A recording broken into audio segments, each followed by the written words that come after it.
When it comes to aging, we can learn a lot from nature. Consider a tree. As it grows, its rings expand outwards, telling the years gone by. But those rings tell more than just time. If you look between the lines, you will also see how the tree's habitat and living conditions have impacted its life. The healthier the ecosystem, the more it will have thrived.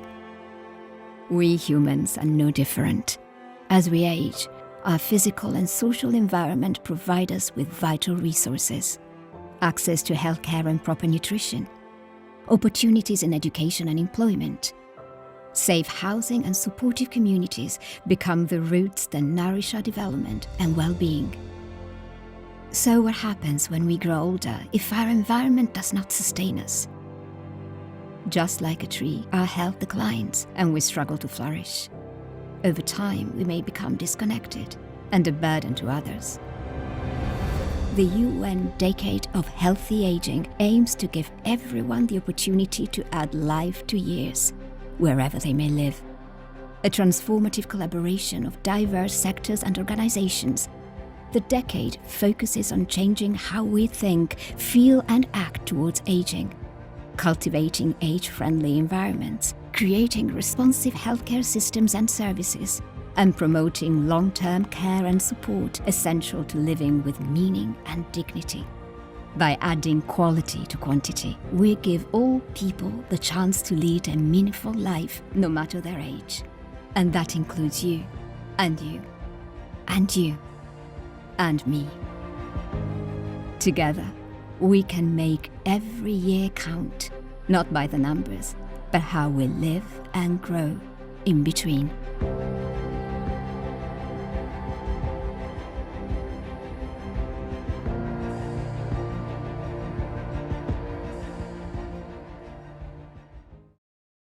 I'd like to introduce the Director General of the World Health Organization, Dr. Tedros, to deliver opening remarks. Thank you, Werner. Honorable ministers, dear colleagues and friends, good morning and welcome to WHO. I thank Chile and the group of friends of older persons for co-hosting today's event. Looking in the mirror every morning is a daily reminder that we're all getting older. Although we don't know by looking at the mirror, because the change is so. People who haven't seen us for some years tell us if there is a change. And the number of people over age 60 is expected to double by 2050. Aging population are a sign of our success in preventing premature deaths from communicable and non-communicable diseases. But aging in today's world brings its own set of challenges. The United Nations Decade of Healthy Aging is our chance to work together to improve the lives of older people now and in the future. And together, we have already made good progress, beginning with the rapid development of an implementation plan last year. Since then, we have launched a multilingual platform with all available data on aging in one place. We have published a baseline report and the first global report on ageism. Together, we have provided tools to respond to the needs of older people during the COVID-19 pandemic.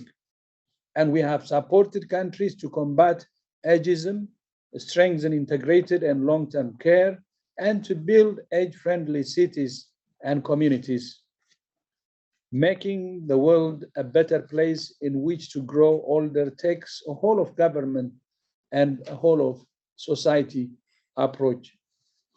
And it takes champions who devote their lives and careers to protecting and promoting the health of older people. Today, we celebrate those champions. The Healthy Aging 50 recognize leaders from communities, civil society, academia, business, and government. On behalf of our partners, I have the honor of recognizing these world-changing leaders who inspire us by showing what can be done to improve health and well-being for older people and how to do it.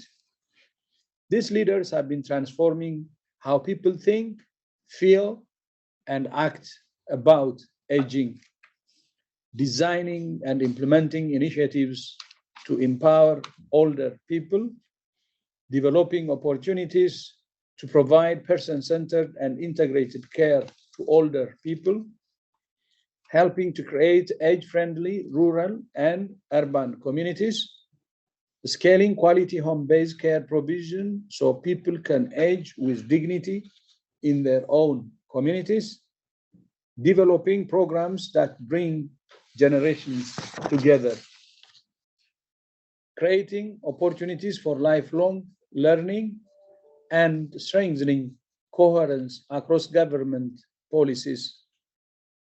These leaders are adults of all ages, showing that age is no barrier to making a difference.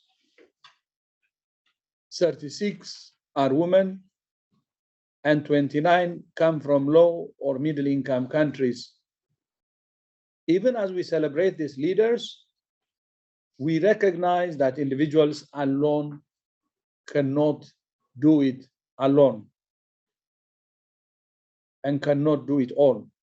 Let me leave you with 3 priorities. First, to realize the promise of the UN Decade of Healthy Aging. We must work together with one purpose: governments, NGOs, business associations, philanthropic foundations, and academics. Today, we're proud to announce the new Healthy Aging Collaborative, a network of governments, universities, civil society organizations, international agencies, the private sector, and others that are working to advance the decade plan of action. Second, the COVID-19 pandemic exposed huge gaps in policies, systems, and services for older people. We must address these gaps now. And third, we must continue to hear the voice of older people and engage them meaningfully throughout the decade and all issues that concern them. Thank you all once again for your continued partnership as we work together to add years to life and life to years. I thank you. Werner, back to you. Thank you very much, Dr. Tedros. We are now going to see a quick view of the Healthy Aging 50 leaders on screen.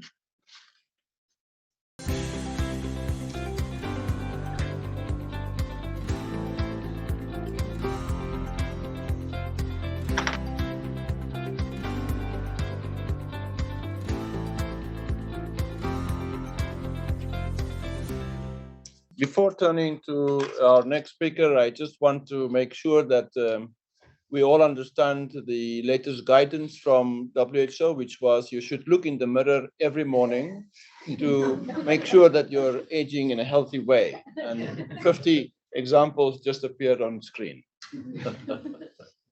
It's now my honor to introduce Thomas Pascual, who is the Human Rights Director in the Foreign Ministry of Chile, who is here representing the UN Group of Friends of Older Persons in New York. And he will introduce a video statement from His Excellency Giorgio Jackson, the Minister for Social Development in Chile. Well, thank you, Moderator, Director General, colleagues, friends. It's an honor for us to be here today. And just, I will be very, very brief because the main content of our explanation will be provided by our Minister of Social Development, Giorgio Jackson, who already took the office a couple of weeks ago. So now this is the important thing today, and we are very committed in our group, and this is one of our priorities in this new administration, the government of Chile, and we hope to work here, but also in Geneva, and Human Rights Council, and other multilateralism sphere for fulfilling, boosting the age. So now the video of the Minister of Social Development. Muchas gracias, señor presidente. Doy las gracias a la Organización Mundial de la Salud y al Departamento de Asuntos Económicos y Sociales por convocarnos hoy. Las personas mayores han sido parte de la agenda multilateral durante mucho tiempo. El Grupo de Trabajo de Composición Abierta sobre el Envejecimiento tuvo su primera sesión en 2011 y la Convención Interamericana sobre los Derechos de las Personas Mayores entró en vigencia el año 2017. Estos instrumentos representan hitos importantes para los compromisos normativos de la promoción de los derechos y el bienestar de las personas mayores. Las personas mayores son titulares de derechos y debemos reconocer que tales derechos son universales e inherentes a toda persona sin discriminación alguna. Los derechos de las personas mayores no solo deben ser respetados por la denominada etapa vulnerable en la que se encuentran, sino porque han adquirido derechos a lo largo de toda su vida, que aún necesitan ser promovidos y protegidos. Parte de estas tareas consisten en abordar la discriminación por edad y otros problemas como las formas múltiples e interseccionales de discriminación que afectan a las personas a lo largo de su vida y en particular aquellas a las que se enfrentan cuando envejecen. La resolución que puso en marcha la década del envejecimiento saludable y que Chile presentó a la Asamblea General junto con Japón en 2021 es un aporte importante para asegurar que las personas mayores no queden atrás, teniendo en cuenta especialmente las transiciones demográficas que requerirán un enfoque fortalecido de los gobiernos al envejecimiento de sus poblaciones. Las tendencias demográficas son claras. Entre 2019 y 2030 se espera que el número de personas de 60 años o más crezca en un 38%, de 1.000 millones a 1.400 millones, superando globalmente a los jóvenes. Por tanto, el envejecimiento de la población seguirá afectando en todos los aspectos de la sociedad, incluidos los mercados laborales y financieros, la demanda de bienes y servicios como la educación, la vivienda, la sanidad, los cuidados de larga duración, la protección social, el transporte, la información y las comunicaciones, así como los lazos intergeneracionales.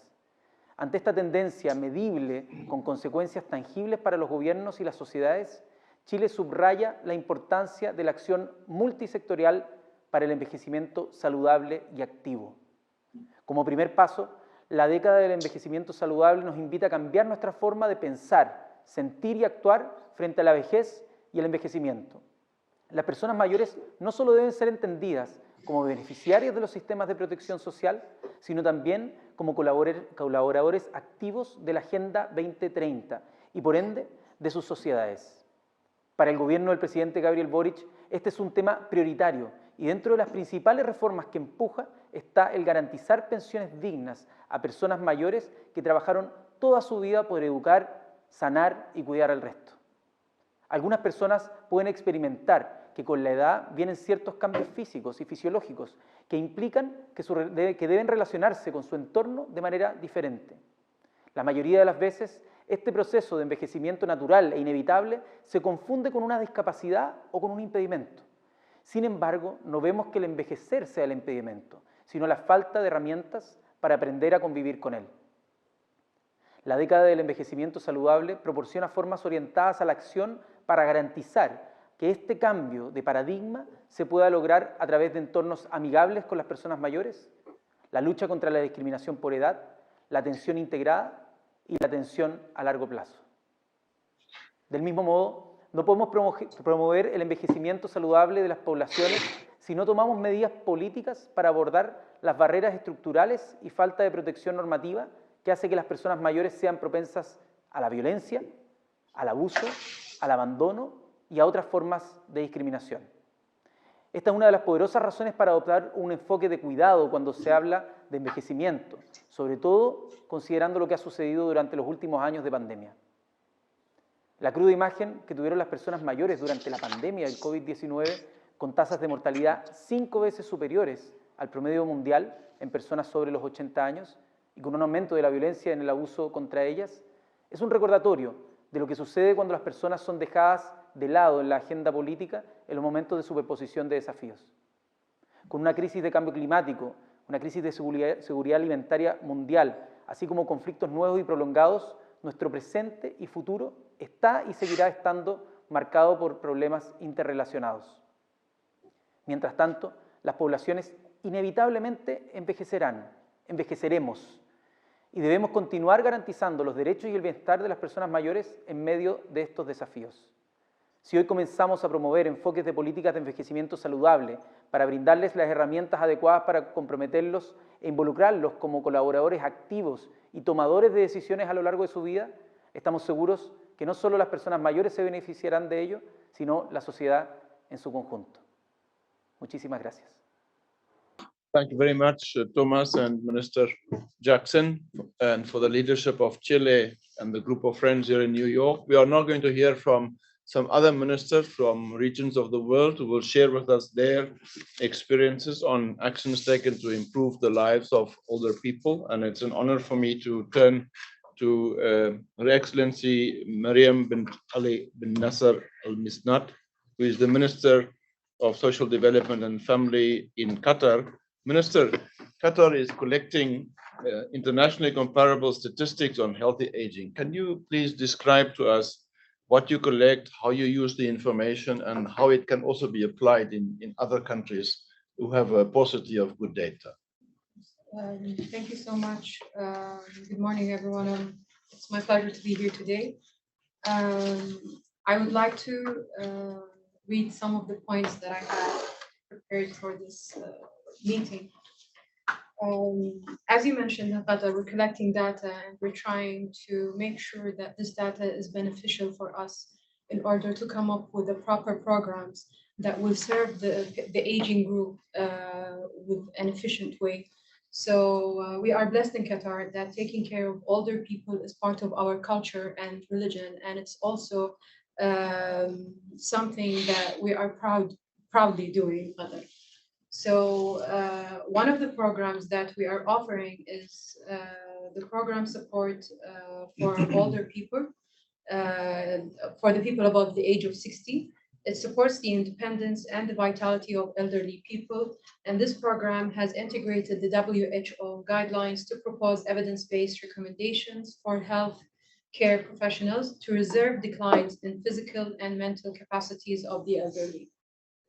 We also take care of medical needs by joining force with the Ministry of Public Health to ensure that medical needs of the elderly are 100% covered.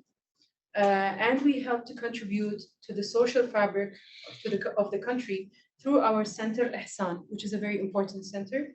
It's constructed to serve the senior citizens and build their social skills and gain from their wisdom and experience to honor their expertise. We are also launching a new program to make sure they have access to various health and social services at home. Finally, I would like to assure that the social security system in Qatar allows elderly people to benefit from adequate social pension, as well as fully sponsored housing, which then enables the social sector to lead a healthy and dignified life. So basically, this is all done by the data that we collect and the information that we get in order to make sure, as I said, that the programs are efficient. Thank you so much. Thank you very much, Minister. Having all that information available will certainly assist governments in many, many ways, but it's important that health is improved also beyond the health sector, and that we work on improving aging beyond that in the areas of labor, education, housing and social protection, technology and transport. It's now my pleasure to introduce Ms. Kira Christian Azucena, who is the Assistant Secretary, Department of Foreign Affairs of the Philippines, who will speak on behalf of an old collaborator of WHO, His Excellency Enrique Manolo, who is the Secretary of Foreign Affairs of the Philippines and used to be the permanent representative here in New York. Minister, the Philippines, through the National Commission of Senior Citizens, champions multisectoral action. How do you do this? And are there lessons that you have learned that you could share with us and with the other member states? Thank you. Thank you, Mr. Moderator. Good morning, everybody, Dr. Tedros, Honorable Minister, and the rest of the panel today. Thank you for this opportunity to participate. Well, similar to what the Honorable Minister said, the Philippines also culturally honors and protects its senior citizens. But more than that, it also has roots in our Constitution. And we also do recognize that the aging population has impacts on economic development, and there's the need to address economic and social challenges arising from it, such as the declining labor force, among others. In any case, the government of the Philippines remains committed to the recognition, promotion, and protection of the rights of older persons. And this commitment is enshrined in the country's constitution, in particular, Article 3 of the Bill of Rights and Article 13 with regard to social justice and human rights. And these provisions are fulfilled and operationalized through the adoption of several legislative and policy measures. And if I may mention a number of these. First, the overall strategic actions for the well-being and development of older persons are laid out in the Philippine Plan of Action for Senior Citizens for the period 2019 to 2022. We also have the Republic Act 9994, titled the Expanded Senior Citizens Act of 2010, which provides privileges such as discounts on goods and services and government assistance. And then we have the Universal Healthcare Act, Public Act 11223, which gives preferential treatment to older persons and the provision and access to necessary and timely health care. We also have, as mentioned earlier, the National Commission on Senior Citizens, created by Republic Act 11350, which ensures the full implementation of laws, policies, and programs of the government pertaining to senior citizens. And finally, we have Republic Act 7432, which mandates the establishment of the Offices of Senior Citizens Affairs in cities and municipalities and local governments to ensure the implementation of local level policies and programs for older persons. We have also instituted support mechanisms, such as the Anti-Age Discrimination and Employment Law, which enables senior citizens to continue being productive members of society, and the Long-Term Care Program for Senior Citizens, which seeks to improve the quality of life and promote active aging of older Filipinos who are further disadvantaged by poverty, disasters, abuse, disability, and dependence on others. We also do recognize that the COVID-19 pandemic has exacerbated the vulnerability of older persons, not just in my country, but also globally. And because of this, we are resolute in taking a proactive stance in ensuring their safety and protection during the pandemic, especially for those living alone and have therefore become vulnerable by the absence of the usual support system provided by the close care. So I'll stop there for now. Thank you. Thank you very much, Minister. Now it's my honor to introduce the Assistant Minister for Global Health and Welfare in the Ministry of Health, Labor and Welfare of Japan, Dr. Eiji Hinoshita, who is also no stranger to us here in New York, having served at the permanent mission of Japan. Minister, one of the 4 action areas of the decade is to ensure that older people will benefit from quality long-term care if they need it. Japan has been a forerunner in this area. Please share with us your lessons and how it can be applied elsewhere in the world. Thank you very much for your detailed introduction. Excellencies, honorable ministers, and Director General of the and distinguished panelists. I'd like to share with the challenges the decade of the health agency through national and international frameworks, because Japan is one of the most aged society. So we would like to share our experiences. The Ministry of Health, Labor and Welfare has formulated a healthy life expectancy extension plan to promote the efforts to prevention and the health promotion and extend the healthy life expectancy with the aim of realizing a society in which everyone can play an active role in good health for a longer period of time. As for the specific contents of the measures in this in this document, the first one is promotion of the creation of an environment where people can be healthy, naturally healthy. And number two, strengthening incentives for medical insurers to prevent the onset and the aggravation of illness. And number three, further expansion of places that can provide a long-term care prevention program for the elderly.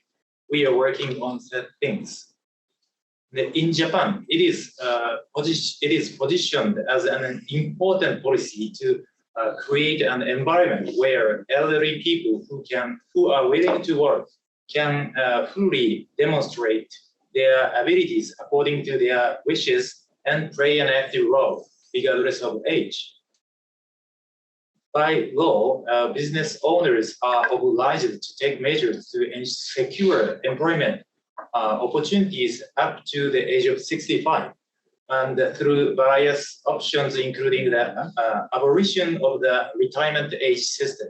Business owners are also obliged to make an effort to secure employment opportunities up to the age of 70. In addition to legal obligations, for example, we also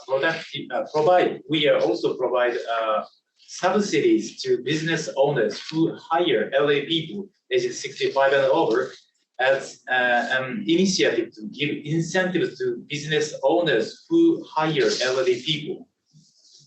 Furthermore, at the Public Employment Security Office, also known as Hello Work, we are proceeding with the establishment of lifetime active support counters that focus on the employment support for the elderly aged 65 and over.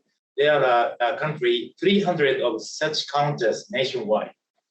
We are also promoting efforts to secure employment opportunities that are suitable for the physical and living conditions of the elderly in local communities.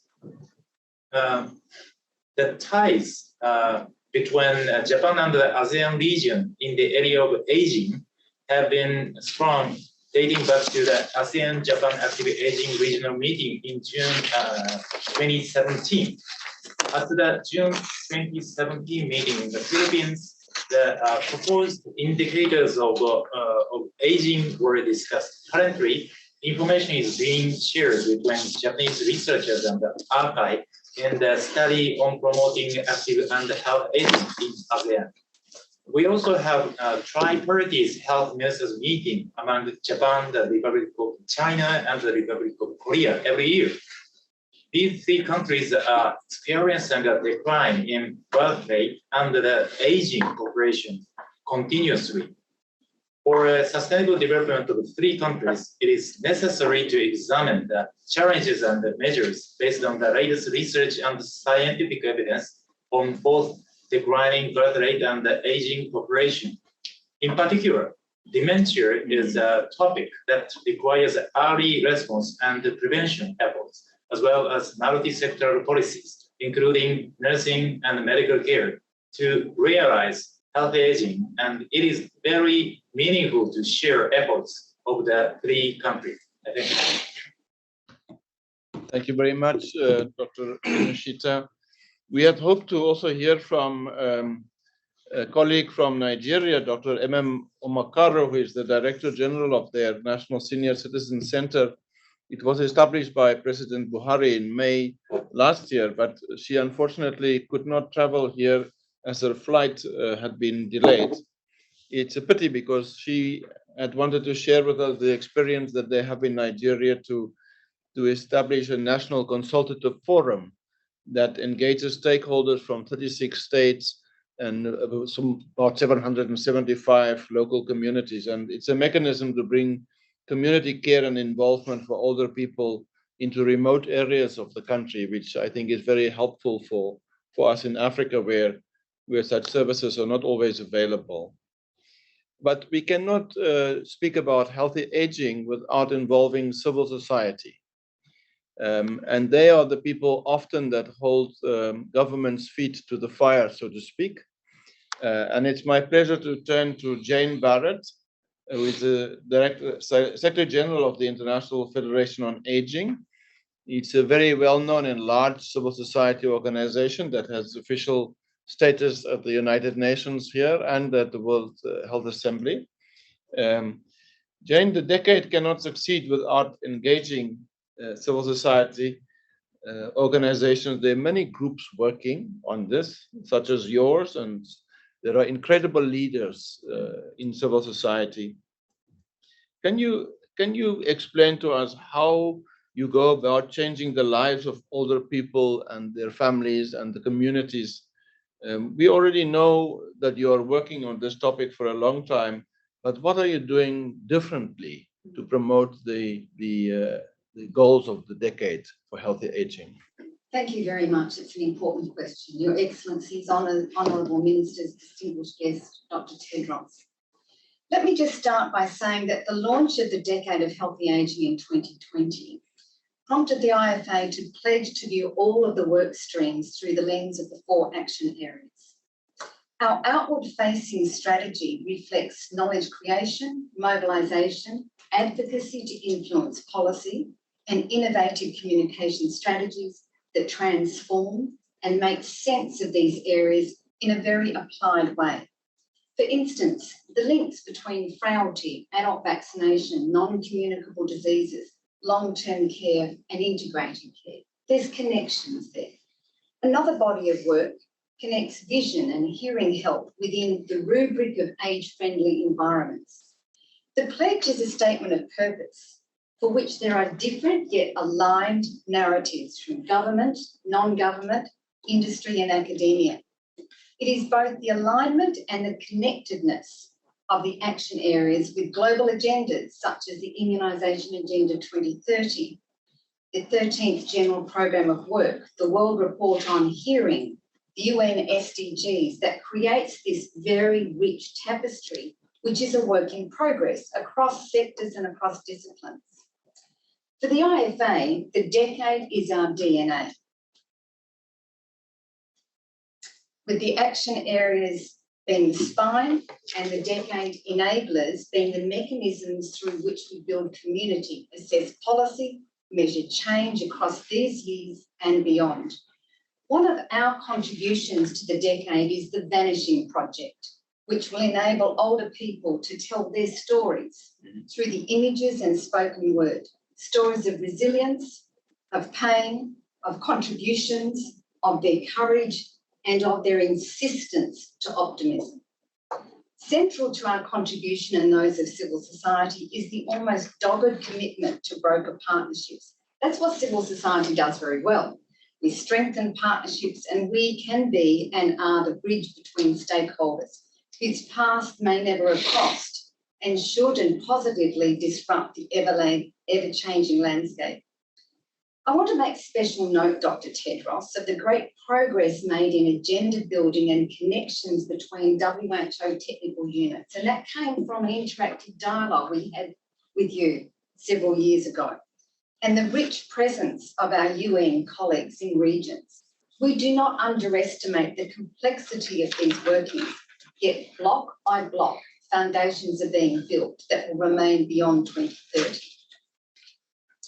2022 constituted a landmark achievement for over 280 organisations in 74 countries, participating in an initiative coalescing around ways in which we could come together and use the power and influence of our collective voice to be used in the most instructive and constructive ways.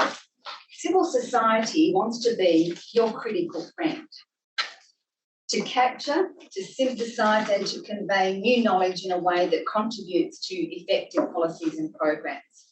Formal collaboration across civil society to help drive the agenda of the decade was an agreed outcome of the subsequent colloquium, where we heard from colleagues around the world and also from experts in the development of the NCD Alliance and the Sun Alliance.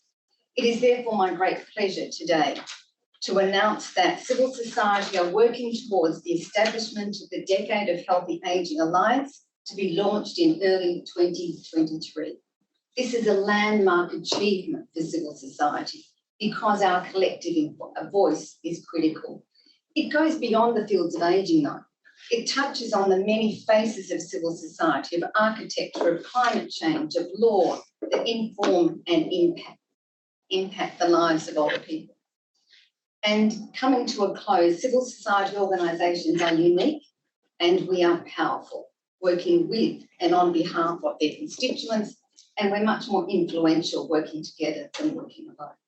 Achieving health and wellbeing for all, including the current and future generations of older people, is only conceivable when we share resources, knowledge, and close communication networks that make us who we are and what we stand for. Working towards a common agenda, even when our organisations come to issues from different perspectives, enriches our policy dialogue and maximises potential for success. We, all of us, and particularly civil society around the world, must immerse ourselves in collective thinking and action to establish the new, reinvigorate the old, and strengthen current partnerships to drive change in the decade built on unity, on trust, on solidarity, and on we are ready to stand with you going forward. Thank you very much. Thank you very much, Dr. Barrett. That's a wonderful announcement you have made, and we look forward to working with you very closely in the years ahead, not only in implementing the decade, but beyond. Let me now turn to the private sector. Dr. Shyam Bishan heads the work of the World Economic Forum on Health. Dr. Tedros just announced the creation of a healthy aging collaborative, the network across government, private sector, and civil society. Shyam, you have 25 years experience in supporting public-private partnerships. Could you elaborate perhaps how the World Economic Forum sees this going forward and why we need that kind of collaboration? Absolutely, thank you. Good morning, Your Excellencies, distinguished panelists, Dr. Tedros and others. It's a real pleasure to be here with all of you this morning. The World Economic Forum's platform for health and healthcare brings together senior leaders from public and private sector to identify and scale up solutions for a more resilient, efficient, and equitable healthcare systems globally. We work with one goal in mind, which is to provide best possible care to keep populations healthy everywhere. And we work very closely with the WHO and other organizations to accomplish that goal. Now coming to the 4 action areas outlined by UN Decade of Healthy Aging: age-friendly environments, combating ageism, integrated care, and long-term care, all require collaborative public-private partnership solutions, just to ensure that older people everywhere are treated with respect and dignity they deserve. In line with these action items over the last several years, the World Economic Forum, in collaboration with its network of stakeholders, both public and private, has launched 3 public-private partnership initiatives. I would like to just quickly go over those 3. Just allow me a couple of minutes. The first one is on Digital Health Action Alliance. That is to rethink the way we screen, we diagnose, treat, and monitor chronic diseases, which particularly affect older people. This will ensure that a patient's care is integrated across the disease life cycle in an essential step in this process, and will help aging population access the care they need in a timely, affordable, and appropriate manner. Secondly, the Davos Alzheimer's collaboration that we announced a few years ago at our annual meeting in Davos is geared towards strengthening the global response against the challenges Alzheimer's represents to millions of older people around the world. That takes a long-term care approach by investing in future innovations and ensuring health systems are prepared for the coming age of older adults. Thank you very much, Shyam. What we had missed at the beginning is to also refer to achievements by the UN system. And we'd like to quickly have that visual for you. This is a UN Decade for Action that we have been talking about, and there are indeed already good achievements and activities undertaken by the UN system. If you could have that short video just before we close out, please. While we wait for that, perhaps let's close out the part here, the physical aspects of the meeting in New York. Our speakers today have shown how governments and non-state actors stepped up and are taking actions to make societies better places. As we grow older, we have celebrated individuals who are driving change, national, local, and global leaders. We have launched the collaborative, an opportunity for all of us to work together and for academics also to join force with us.